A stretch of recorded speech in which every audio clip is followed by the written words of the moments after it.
Bonsoir tout le monde et bienvenue à une autre édition de Rawtoe sur YouTube, Rawtoe, vous pouvez nous suivre sur YouTube. Alors, vous inquiétez pas si vous voyez des fumées en passant derrière chez moi, derrière la fenêtre, l'autre côté de la fenêtre même.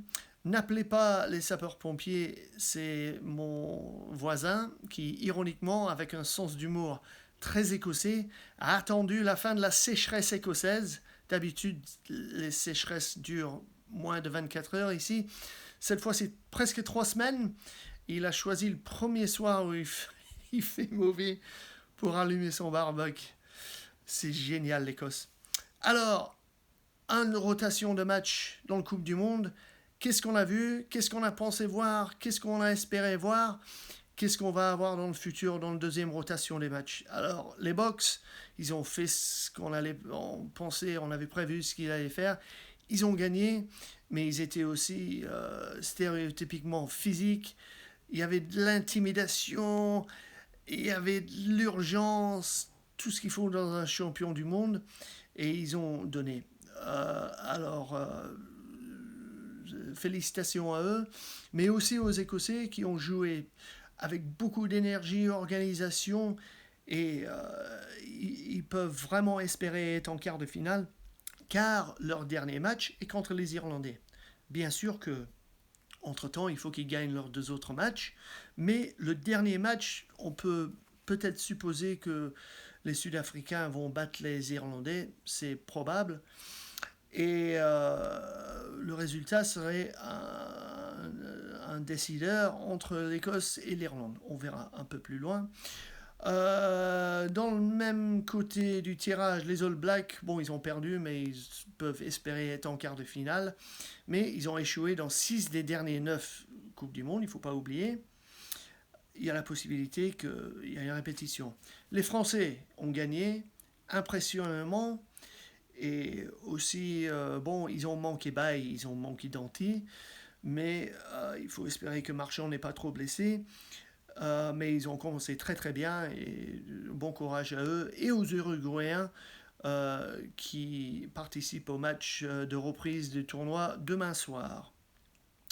N'oubliez pas les Tongains aussi, les Tongolais, je ne sais pas comment vous dites ça en français. Mais ils ont 4 All Blacks, anciens All Blacks dans leur équipe, n'oubliez pas. Ils sont qualité, ils peuvent être dangereux, comme tous les îles du Pacifique. Parlons des îles du Pacifique, les Fidjiens bon, ils ont fait beaucoup d'en avant dans leur match contre les Gallois. S'ils peuvent éradiquer tout ça, ils ont une grande chance de battre les Australiens, surtout que les Australiens ont une très jeune sélection pour ce Coupe du Monde, mais les Australiens aussi, ils ont une bonne chance de progression, parce qu'ils ont une histoire de grand succès dans le Coupe du Monde, bien sûr. Les Anglais, en dépit du fait que le RFU fonctionne de façon absolument lamentable, qui est en train de détruire notre jeu amateur, bien que le jeu professionnel, sur le terrain, en dépit du fait qu'on a eu des problèmes de discipline encore une fois et un autre carton rouge, on peut espérer de progresser. On a un grand match ce week-end contre les Japonais. On va courir énormément partout dans le terrain. Ils sont très rapides, très fluides. Et eux-mêmes, ils ont une chance vraiment énorme de progresser dans le tournoi, les Japonais. Bien que les Argentiniens, qui, bon, ils ont perdu un match, ils ont loupé un coup contre les Anglais, contre les 14 de l'Angleterre, mais une grande chance de progression aussi. L'autre pays qui remonte en morale et en forme sur le terrain, en parlant des associations de rugby lamentablement dirigées, les Gallois, en dépit du fait que le WRU est lamentable en ce moment,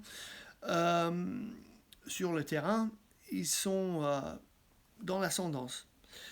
Ils ont joué bien contre les Fidjiens, à part les dernières 10 minutes. Et j'ai pas loupé le chance de me moquer de mes potes et les membres de ma famille gallois qui étaient très très stressés dans les dernières 10 minutes. C'était absolument incroyable. Et un grand dommage pour Andrada de louper le dernier essai sur son ancien propre terrain à Bordeaux, quand il était à Bordeaux-Bègles. Alors, un grand week-end de match, un super parfait premier week-end de match dans le Coupe du Monde de rugby en France 2023. Suivez-nous sur Roto pour la suite ici sur YouTube.